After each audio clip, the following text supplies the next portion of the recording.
Hello students, कैसे हैं आप सब। आशा करती हूँ आप अच्छे होंगे और अच्छे से अपनी पढ़ाई कर रहे होंगे। मैं मोनिका रावत आपका स्वागत करती हूँ आईसीटी वर्चुअल क्लासरूम देहरादून में। बच्चों, आज हम क्लास 8 का जो आपका सब्जेक्ट है साइंस, उसका चैप्टर लाइट को कंटिन्यू करें। तो बच्चों, पिछले लेक्चर में हमने जो आपका चैप्टर है लाइट, इसे स्टार्ट किया था।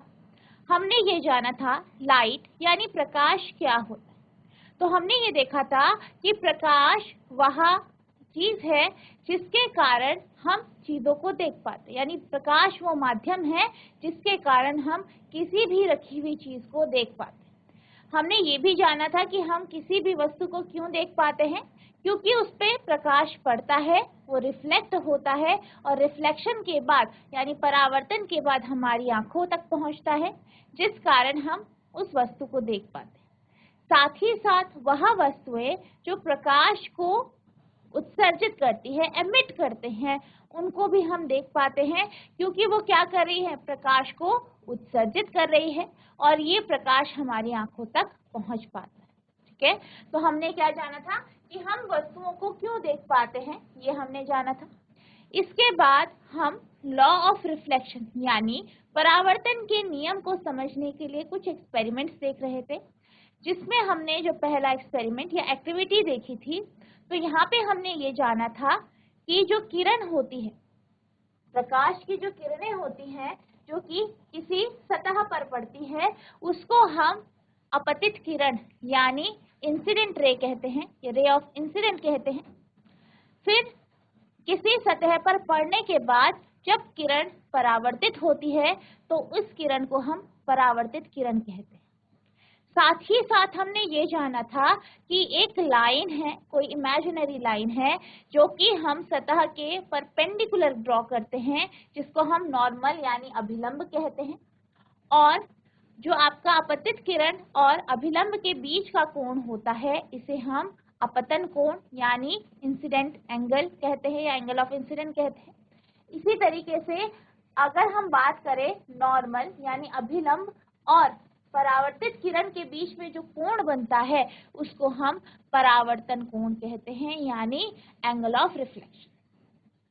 इसके साथ साथ हमने ये जाना था कि जो आपका एंगल ऑफ इंसिडेंस होता है, ठीक है, अपतन कोण होता है यानी एंगल आई, कोण आई और कोण आर यानी परावर्तन कोण, दोनों एक दूसरे के बराबर होते हैं।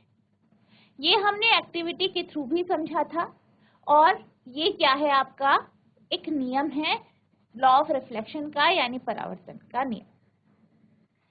इसके बाद हम नेक्स्ट एक्टिविटी डिस्कस कर रहे थे। ठीक है, तो इस एक्टिविटी में आपको क्या करना है, जैसे हमने पहली एक्टिविटी करी, बिल्कुल उसी तरीके से आपको एक कंघी लेनी है, कंघी के बीच में एक स्लिट बनाना है। अब इस स्लिट से आपको टॉर्च के माध्यम से प्रकाश डालना है और इस तरीके से आपको कंघी और जो टॉर्च है उसे एडजस्ट करना है कि जो प्रकाश की किरण जो है, जो स्लिट से पास हो रही है, वो आपके दर्पण पर पड़े। अब आपको क्या करना है, आपको जैसे कि हमने पिछले एक्सपेरिमेंट में या पिछले एक्टिविटी में देखा था कि आपको जो है रिफ्रैक्टेड रे दिखाई देगी। इस केस में बस एक डिफरेंस हमने डिस्कस किया था। क्या डिस्कस किया था कि जो आपको नीचे शीट रखनी है, वो आपको काफी बड़ी शीट रखनी, ठीक है, एक बड़ी सी व्हाइट कलर की, सफेद रंग की बड़ी शीट लेनी है। और फिर क्या करना है, बिल्कुल वैसे ही जैसे कि हमने पिछला एक्सपेरिमेंट देखा, पिछली एक्टिविटी देखी, बिल्कुल वैसे ही आपको इस एक्टिविटी को परफॉर्म करना।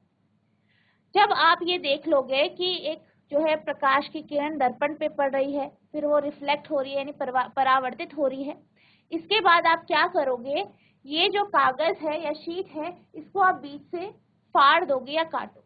ठीक है, उस जगह से जहाँ पे क्या है आपका नॉर्मल बने, वहां से आप काटोगे। फिर आप इस शीट को फोल्ड करोगे और फिर से ये एक्टिविटी करोगे, तो आप क्या देखोगे कि जो इंसिडेंट रे है और रिफ्लेक्टेड रे है, यानी अपतित किरण और परावर्तित किरण जो हैं, ये आपको एक प्लेन पे दिखाई देंगी। यानी जब आप खुला कर रहे हो शीट को, तो आपको बिल्कुल साफ साफ दिखाई देगा। लेकिन जैसे ही आप फोल्ड कर रहे हो तो उस फोल्ड शीट में आपको ये दिखाई नहीं देगी।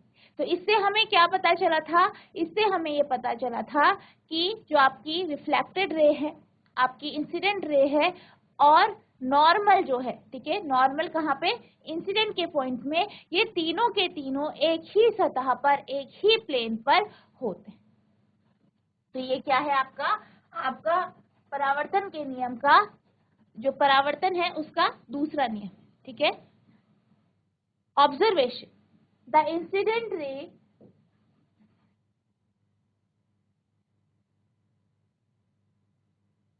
the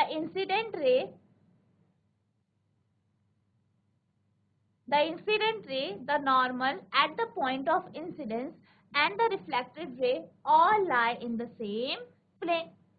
अपतित किरण अपतन बिंदु पर अभिलंब तथा परावर्तित किरण ये सभी एक ही तल पे होते हैं।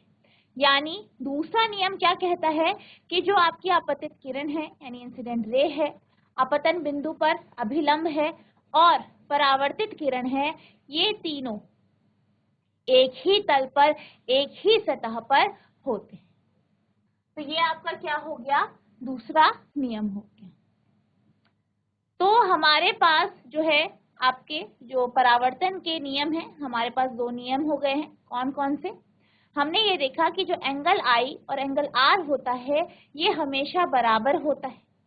दूसरा हमने क्या देखा कि जो अपतित किरण है, परावर्तित किरण है और जो अभिलंब है, ठीक है, अभिलंब जो है अपतन बिंदु पर, ये तीनों के तीनों एक ही सतह पर, एक ही तल पर होते हैं। नेक्स्ट हम बात करते हैं प्लेन मिरर यानी समतल दर्पण की।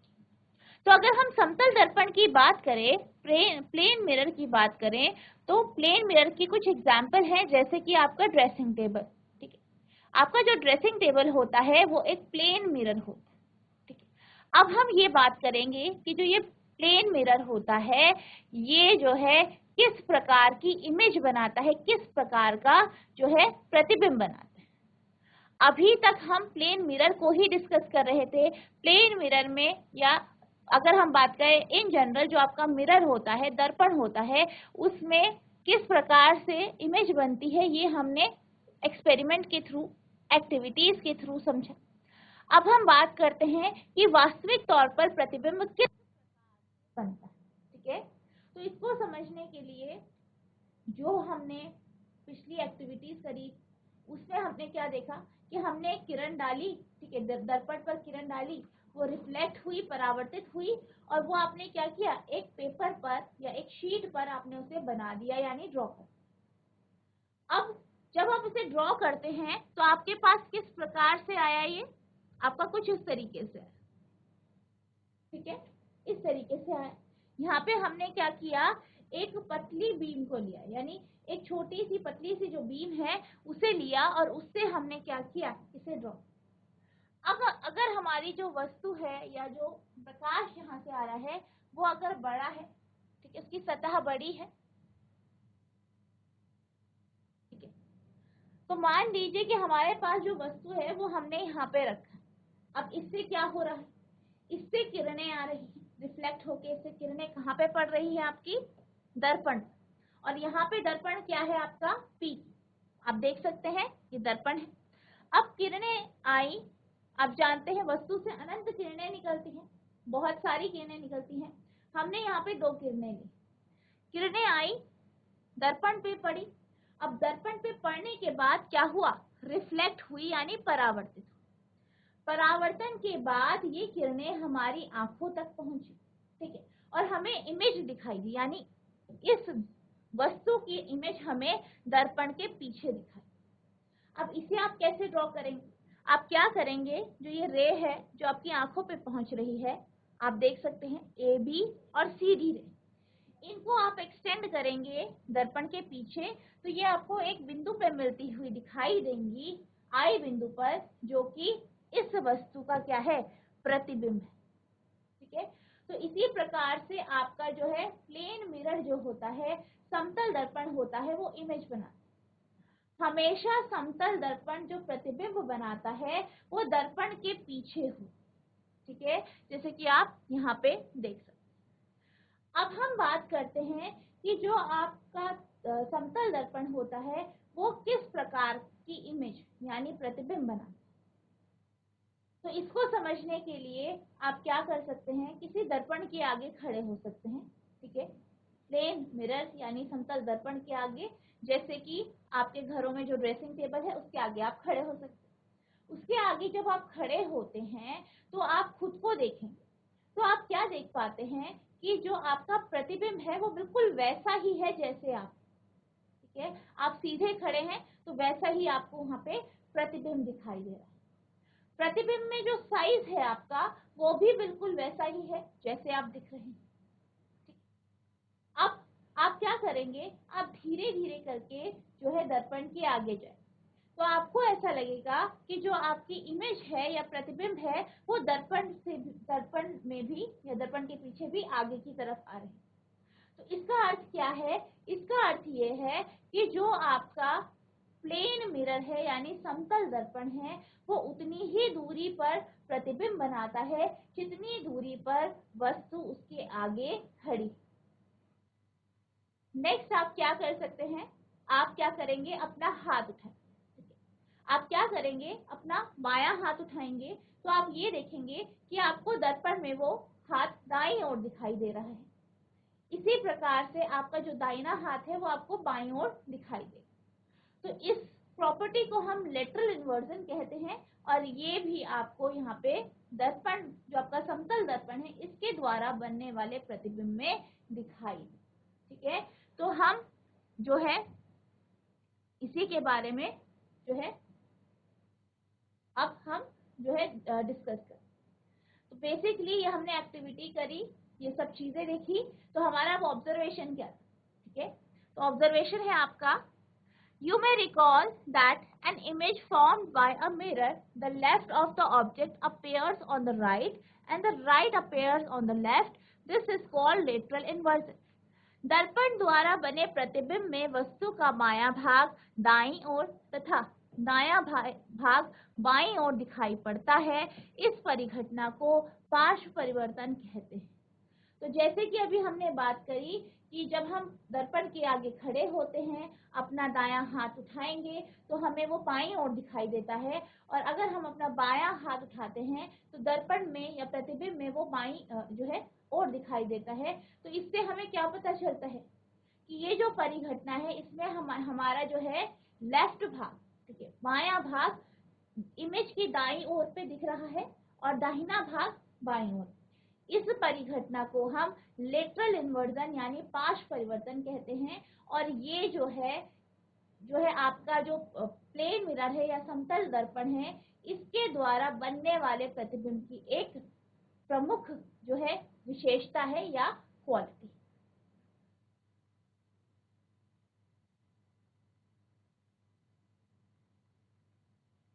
नेक्स्ट अब हम डिस्कस करते हैं कि जो इमेज एक प्लेन मिरर या समतल दर्पण के द्वारा बनाई जाती है उसकी कैरेक्टरिस्टिक्स क्या है। पहला है वर्चुअल एंड इरेक्ट यानी आभासी और सीधा।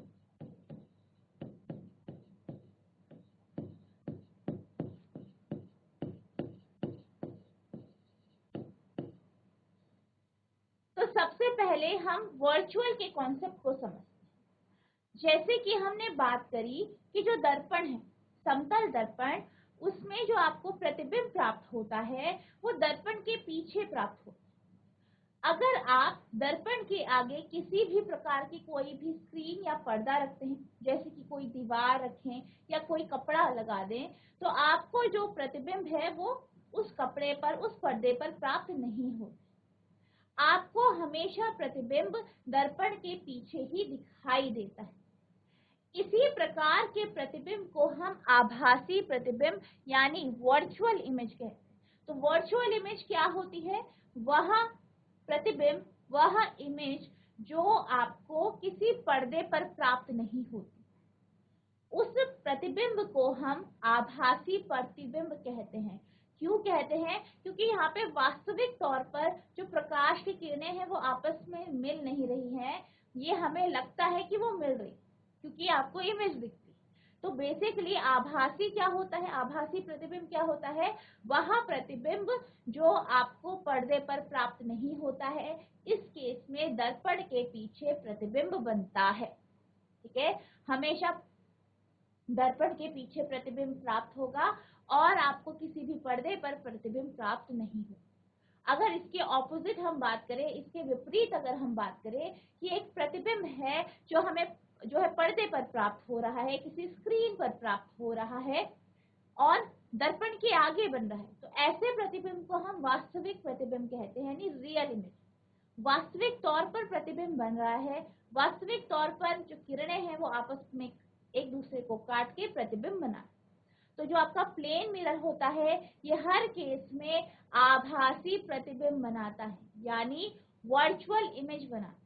ठीक है, ये हमने पिछली क्लासेस में भी पढ़ा है। ठीक है, तो आपको याद रखना है कि जो आपका समतल दर्पण है वो हमेशा हर केस में आभासी प्रतिबिंब बनाता है और साथ ही साथ इरेक्ट इमेज यानी सीधा प्रतिबिंब। ठीक है, जैसी वस्तु दर्पण के सामने रखी है बिल्कुल वैसा ही आपको प्रतिबिंब दिखता है। ठीक है, अगर आपने कोई वस्तु जो है सीधी रखी है तो आपको बिल्कुल सीधा ही दिखाई देगा, यानी अगर हम खड़े हैं तो हमारा जो सर है वो ऊपर है। ठीक है, तो आपको दर्पण में भी आपका जो सर है वो ऊपर की ओर ही दिखाई देगा। ठीक है, आपके पैर जो है नीचे की तरफ ही दिखाई देंगे। ठीक है, तो यानी जैसी वस्तु रखी है, जैसे आप हो बिल्कुल वैसा का वैसा ही आपको प्रतिबिंब दिखाई देगा, बिल्कुल वैसा ही सीधा प्रतिबिंब आपको प्राप्त। तो ये आपकी क्या है, पहली कैरेक्टरिस्टिक है, पहली विशेषता है कि जो समतल दर्पण होता है वो हमेशा आभासी और सीधा प्रतिबिंब बनाता है, यानी वर्चुअल एंड इरेक्ट इमेज। ठीक है, नेक्स्ट है बिहाइंड द मिरर। अब जैसे कि हमने बात करी कि जो आपका समतल दर्पण होता है वो हमेशा इमेज को दर्पण के पीछे बनाता है, तभी हमें आभासी प्रतिबिंब प्राप्त होता है। यानी कि जो आपकी इमेज है वो हमेशा आपको दर्पण के पीछे मिलेगी और यही इमेज कैसी होती है आपकी, यही प्रतिबिंब कैसा होता है, आभासी। तो समतल दर्पण के द्वारा बनाया गया प्रतिबिंब हमेशा दर्पण के पीछे प्राप्त हो। ठीक है, तो इमेज कहाँ पे होता है, कहाँ पे बनता है, दर्पण के पीछे। ठीक है, कहाँ पे बनता है, दर्पण के पीछे। नेक्स्ट है size of the image is equal to the size of the object. यानी कि जो इमेज है, जो प्रतिबिंब है, उसका जो साइज है, उसका जो आकार है वो वही होता है जो वस्तु का आकार। ठीक है, यानी अगर आप समतल दर्पण के आगे किसी भी वस्तु को रखते हो तो बिल्कुल उसी साइज का उसका इमेज बनता है, यानी जितना वो मोटा है, जितना वो लंबा चौड़ा है, बिल्कुल वैसा का वैसा ही उसका प्रतिबिंब बनता है। ठीक है, तो जो प्रतिबिंब बनता है वो किस आकार का होता है, आप लिखेंगे प्रतिबिंब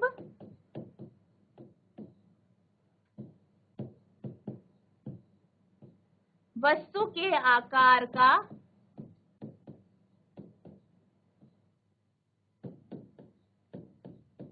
होता है या बनता है। ठीक है, नेक्स्ट है लिटरली इन्वर्टेड इमेज। यानी जो प्रतिबिंब हमें प्राप्त होता है वो लिटरली इन्वर्टेड होते हैं। लिटरली इन्वर्टेड यानी जो वस्तु का बायां हिस्सा है वो प्रतिबिंब का दायां हिस्सा होता है और जो वस्तु का दाहिना हिस्सा है वो प्रतिबिंब का बायां हिस्सा होता है। इसी को हम लेटरल इन्वर्जन कहते हैं। तो जो हमारी इमेज या प्रतिबिंब होता है वो हमेशा लिटरली इन्वर्टेड होता है। ठीक है, नेक्स्ट है distance of the image behind the mirror is equal to the distance of the object in front of the mirror। यानी जितनी दूरी पर दर्पण के सामने, जितनी दूरी पर वस्तु को रखा जाता है उतने ही दर्पण के पीछे हमें वस्तु का प्रतिबिंब प्राप्त हो। जैसे कि फॉर एग्जाम्पल हम मान लेते हैं कि हमारे पास ये क्या है, प्लेन मिरर है। हमने क्या किया, एक वस्तु रखी 2 मीटर की दूरी पर। ठीक है, तो क्या होगा, इसका जो प्रतिबिंब आपको प्राप्त होगा वो दर्पण के पीछे 2 मीटर की दूरी पर ही प्राप्त होगा। ठीक है, दर्पण के पीछे 2 मीटर की दूरी पर ही प्राप्त होगा, यानी दर्पण के आगे जितनी दूरी पर वस्तु रखी जाती है, दर्पण के पीछे प्रतिबिंब उतनी ही दूरी पर बनता है। ठीक है, तो ये क्या हो गई इसकी आखिरी कैरेक्टरिस्टिक्स यानी विशेषता। तो इससे हमें क्या पता चला, इससे हमें ये पता चला कि जो आपका प्लेन मिरर होता है, समतल दर्पण होता है, वह हमेशा आभासी सीधा प्रतिबिंब बनाता है। जो प्रतिबिंब हमें प्राप्त होता है वो हमेशा दर्पण के पीछे प्राप्त होता है, इसी कारण ये आभासी होता है। जितना वस्तु का जो साइज है, जो आकार है, वही साइज आकार प्रतिबिंब का भी होता है। प्रतिबिंब लिटरली इन्वर्टेड होता है, यानी वस्तु का बायां हिस्सा हमें प्रतिबिंब में दाहिनी ओर और वस्तु का दाहिना हिस्सा हमें प्रतिबिंब में बाईं ओर दिखाई देता है। साथ ही साथ आप समतल दर्पण के आगे वस्तु को जितनी दूरी पर रखते हैं, उतनी ही दूरी पर दर्पण के पीछे आपको वस्तु का प्रतिबिंब प्राप्त होगा। ठीक है, तो ये क्या है, ये विशेषताएं हैं। ठीक है, तो आप इसको क्या करेंगे, नोट करें।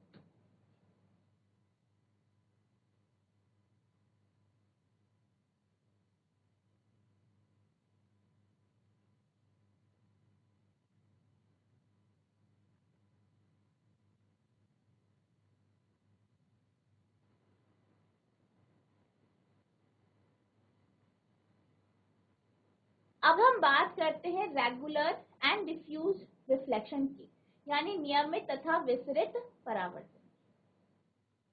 अगर हम वस्तु की सतह की बात करें तो कुछ वस्तुओं की सतह बिल्कुल समतल होती है, बिल्कुल एक जैसी होती है, यानी इसकी सतह कुछ इस तरीके से होती है। ठीक है, बिल्कुल सीधी। और कुछ वस्तुएं ऐसी होती हैं जिसकी सतह खुरदुरी या असमतल होती हैं, कुछ इस तरीके की, जिसे आप अनियमित भी कहते हैं। यानी कुछ सतह कैसी होती है, रेगुलर होती है, नियमित होती है, बिल्कुल एक जैसी समतल सतह होती है, और कुछ कैसी होती है, उबड़ खाबड़ या रफ, या जिसे आप अनियमित कहते हैं। तो ये दो प्रकार की जो सतह हैं, इनसे अलग अलग प्रकार से रिफ्लेक्शन होती है। अब क्योंकि आप ये जानते हैं कि जो प्रकाश की किरणें हैं वो सतह पर पड़ती हैं, वस्तुओं की सतह पर पड़ती है, फिर रिफ्लेक्ट होती हैं, इसी कारण जो रिफ्लेक्शन है या परावर्तन है वो अलग अलग प्रकार का होता है। ठीक है, तो हमारे पास दो तरीके के रिफ्लेक्शन या परावर्तन है, जो कि है आपके नियमित तथा विसरित परावर्तन। नियमित परावर्तन यानी रेगुलर रिफ्लेक्शन, और विसरित परावर्तन यानी डिफ्यूज रिफ्लेक्शन। तो अगर हम बात करें क्योंकि सतह क्या है आपकी अलग अलग प्रकार की होती है, कुछ सतह समतल होती है, बिल्कुल प्लेन होती है, जैसे कि आपका दर्पण हो। कुछ सतह उबड़ खाबड़ होती है, ठीक है, अनियमित होती है। तो इनसे जब रिफ्लेक्शन होता है, परावर्तन होता है, तो वो अलग अलग प्रकार का। पहले हम बात करते हैं रेगुलर रिफ्लेक्शन की, यानी नियमित परावर्तन। तो नियमित परावर्तन में क्या होता है, सतह बिल्कुल समतल होती है, बिल्कुल नियमित सीधी होती है, यानी किसी भी प्रकार का जो है उबड़ खाबड़ सतह आपको नहीं दिखाई देती। तो यहाँ पे क्या होता है, जब किरणें पड़ती हैं तो जो किरणें आ रही हैं वो हमेशा आपकी जो है समानांतर किरणें होती हैं, क्योंकि हम ये मानते हैं कि जो प्रकाश की किरणें हैं वे बेहद दूर से, जैसे कि हम सन को इमेजिन करते हैं, सूर्य को समझते हैं, सूर्य कहाँ है, अनंत पर है, तो वहां से जो किरणें आ रही हैं वो कैसी है, आपकी पैरेलल, ठीक है, समानांतर। इसलिए हम हमेशा किरणों को समानांतर लेते हैं। अब किरणें समानांतर है, वो आई, सतह पर पड़ी। सतह कैसी थी, नियमित, बिल्कुल एक जैसी, समतल, बिल्कुल सीधी, सपाट बोलते जिसे, ठीक है, रेगुलर। नियमित सतह पर पड़ी, टकराई, टकराने के बाद जो हमें परावर्तित किरणें मिली, यानी रिफ्लेक्टेड रे मिली, वो भी कैसी थी, वो भी आपस में समानांतर। तो जब भी रिफ्लेक्शन या परावर्तन किसी नियमित सतह से होता है तो इस परावर्तन को हम नियमित परावर्तन या रेगुलर रिफ्लेक्शन कहते हैं। क्यों कहते हैं? क्योंकि इसमें जो किरणें हैं वो आती हैं, टकराती हैं और वैसे ही वो रिफ्लेक्शन के बाद चली जाती, यानी वो पहले भी कैसी थी? समानांतर थी, टकराने के बाद भी वो आपस में समानांतर ही रहती। ठीक है, तो ये क्या है आपका रेगुलर रिफ्लेक्शन, या जिसे आप क्या कहते हैं? नियमित परावर्तन कहते हैं। इसका एग्जाम्पल है आपका मिरर यानी दर्पण। अब हम बात करते हैं डिफ्यूज रिफ्रैक्शन की, ठीक है, यानी विसरित परावर्तन। अब क्योंकि हम ये जानते हैं कि कुछ या ज्यादातर जो सतह हैं वो कैसी हैं? रफ है, अनियमित है, खुरदुरी है। तो जब किरणें इन पे पड़ती हैं तो वो किरणें आपस में समानांतर होती है, क्योंकि वो कहाँ से आ रही है? अनंत से आ रही है। तो ये क्या है? आपस में समानांतर है। लेकिन जब वो सतह पर पड़ती है तो सतह कैसी है? अनियमित है। आप देख सकते हैं सतह, आप देख सकते हैं उबड़ खाबड़ या अनियमित है। तो ये क्या करती है? अलग अलग प्रकार की सतह पर या अलग अलग जगह पर टकराती है। टकराने के बाद जो रिफ्लेक्शन होता है या जो रिफ्लेक्टेड रेज होती हैं या परावर्तित किरण होती हैं, वो जो है पैरेलल नहीं रह जाती, यानी समानांतर नहीं रहती, वो इधर उधर बिखर जाती। ठीक है, जैसे कि आप यहाँ फिगर में देख सकते हैं कि ये जो किरणें हैं ये इस तरीके से आपस में समानांतर है, इस तरीके से आ रही है।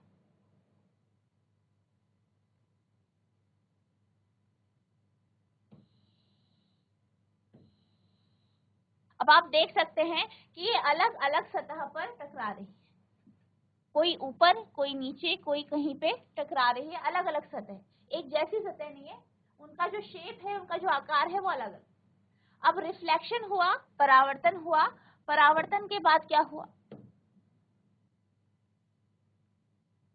परावर्तन के बाद जो किरणें गई वो कुछ इस तरीके से चली, ठीक है, अलग अलग दिशा में, यानी आपस में वो कैसी नहीं रही? समानांतर नहीं रही, पैरेलल नहीं रही, वो अलग अलग दिशा में चली। वहीं आप ये देख सकते हैं कि जो हमारी सतह रेगुलर थी, जो नियमित सतह थी, वहां पे क्या हुआ? जो किरणें हैं वो कैसे आ रही है? समानांतर आ रही है। और टकराने के बाद या परावर्तन के बाद वो जो किरणें हमें प्राप्त हुई, यानी जो हमें परावर्तित किरण प्राप्त हुई, वो कैसी थी? वो भी समानांतर थी। वहीं डिफ्यूज रिफ्रैक्शन में या विसरित परावर्तन में रिफ्रैक्शन के बाद जो किरणें हैं वो इधर उधर बिखर गई, यानी समानांतर नहीं। तो ये क्या है? आपका नियमित और विसरित परावर्तन है। तो इस प्रकार से जो आपकी अलग अलग प्रकार की सतह होती हैं, उनके कारण अलग अलग प्रकार से परावर्तन होता है। ठीक है, इसको आप नोट करें।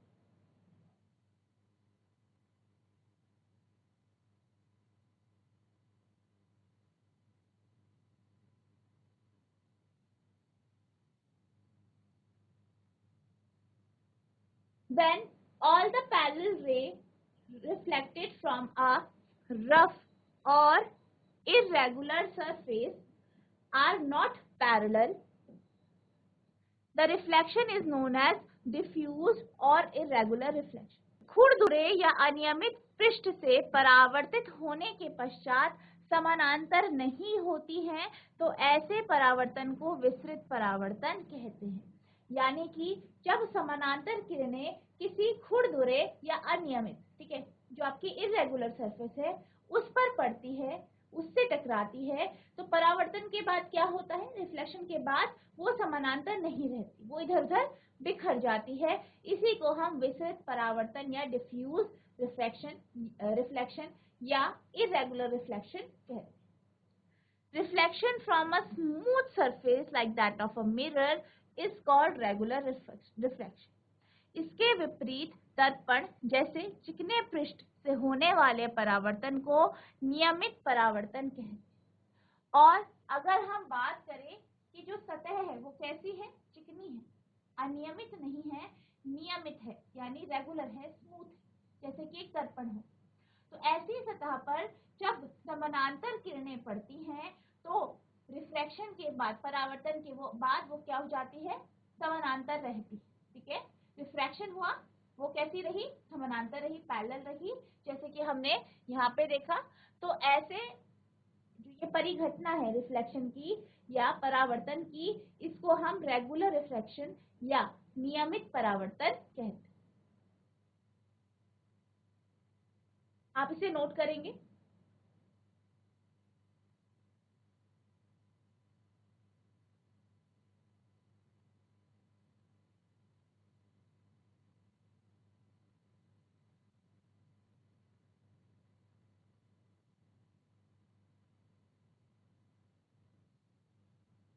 तो बच्चों, आज हमने जो लॉज ऑफ रिफ्लेक्शन है यानी परावर्तन के नियम को समझा।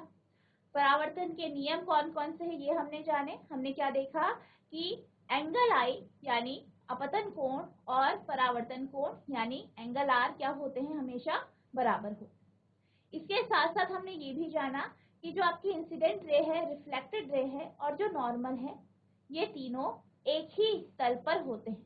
ये हमने जो है एक्टिविटी के थ्रू वेरीफाई भी किया। इसके साथ साथ हमने ये जाना कि जो है आपके टाइप्स ऑफ रिफ्लेक्शन क्या होते हैं, परावर्तन के प्रकार हमने जाने। ठीक है, कि अगर किसी सतह पर कोई सतह नियमित है, कोई खुरदुरी है, तो किस प्रकार का रिफ्लेक्शन होता है। इसके साथ साथ हमने ये भी देखा कि जो आपका समतल दर्पण होता है वो किस प्रकार से इमेज बनाता है यानी प्रतिबिंब का निर्माण करता है, और उसके प्रतिबिंब की विशेषताएं क्या क्या होती है ये भी हमने देखा। आई होप आपको ये सारे टॉपिक समझ में आए होंगे, आपने इन्हें ध्यानपूर्वक सुना होगा, साथ ही साथ नोट भी किया होगा। तो बच्चों, नेक्स्ट लेक्चर में हम जो है आपके टाइप्स ऑफ ऑब्जेक्ट्स के बारे में पढ़ेंगे यानी वस्तुओं के प्रकार के बारे में पढ़ेंगे। तो बच्चों, आज के लिए बस इतना ही, मिलते हैं अब नेक्स्ट सेशन में। तब तक के लिए thank you and have a nice day.